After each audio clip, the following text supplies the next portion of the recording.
Shughuli za usafirishaji na usafiri zimesimama katika wilaya ya Ulanga na Malinya mkoani Morogoro kutokana na mvua zinazoendelea kunyesha. Mimi kwa jina naitwa Isa Levocatus Pesa Mbili. Huku nilikotoka nimetoka Malinyi naelekea Ifakara. Nimekuja muda wa asubuhi, muda wa saa 1 mpaka sasa hivi bado sijasafiri, muda wa saa 7 sasa hivi sijasafiri. Makarafati walioweka hapa yameondoka. Kwa hiyo tunaiomba serikali iweze kutusaidia kwa hali na mali kwa haraka ili kwa ajili ya kusafiri, ili tupate usafiri. Bidhaa zimepanda bei, biashara aina mbalimbali zimepanda bei. Kwa hiyo kuvuka tu kwenye mto hapa unachajishwa hela na bado nauli ya kutoka huko ulikotoka mpaka na bado chakula. Kwa hiyo tunateseka, tuna changamoto kubwa. Tunaiomba serikali iangalie kwa jicho la huruma, kwa jicho kubwa la karibu, ili pengine tunaweza tukapunguza adha hiyo ya kushinda hapa Masaki. Wengine tuna wagonjwa tukiwa kuongezewe damu, lakini toka saa 12 asubuhi niko hapa mpaka sasa karibu saa 7. Sifikiri nitafika saa ngapi na kuenda. Wananchi wamepaza sauti zao kwa serikali kutokana na changamoto zinazotokea kutokana na mvua kubwa ambazo zinanyesha na kusababisha shughuli nyingi kuweza kusimama. Aidha, mbunge wa jimbo hilo la Ulanga Mheshimiwa Salim Aladin Hashim amefika kujionea hali halisi na kusema hayo.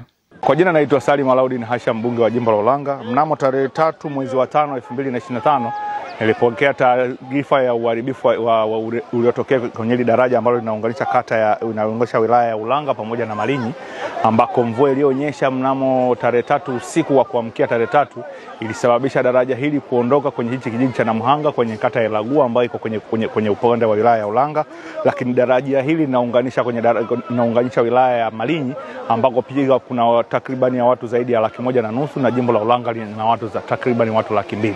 Kwa hiyo baada ya kupata taarifa ilibidi leo nifike. Cha kwanza nilifanya mawasiliano na watu wa TANROADS, lakini la pili nikasema nifike uje kujionea adha ambayo wananchi wanapita. Kama ambavyo mmejiona watu wanavushwa kwa kubeba, wako wananchi ambao wamejitolea kwa ajili ya kuvusha watu wale watoto pamoja na akina mama kama ambavyo mnajionea, lakini hali imekuwa sio nzuri sana. Lakini kwa mapenzi makubwa ambayo serikali yetu inayo, baada ya kufanya mawasiliano na watu wa TANROADS, jukumu la kurudisha hii hali ambayo inaendelea sasa hivi inaenda kufanywa kazi ya haraka iwezekanavyo ili kurudisha hii huduma ambayo imekuwa adha kubwa kwa wananchi wa Ulanga pamoja na Malinyi.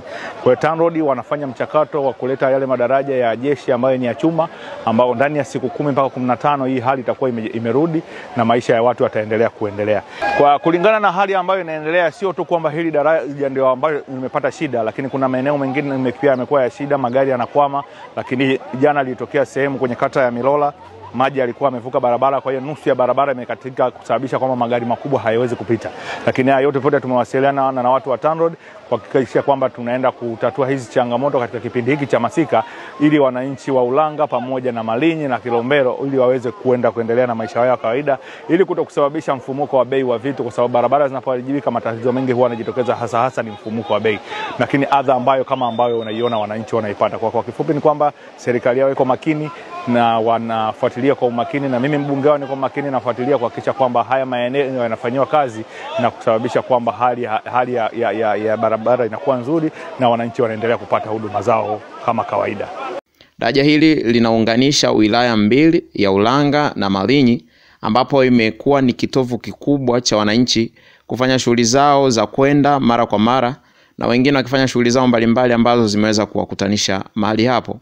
Na sasa imewalazimu wakazi wengine kuweza kuwavusha wenzao kwa gharama kwa kuwabeba ili waweze kulipia gharama ya usafiri na usafirishaji.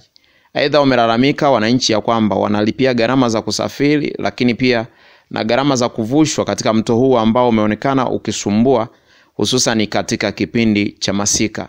Mimi ni Evidence Ndayanse na hii ni Tigi TV.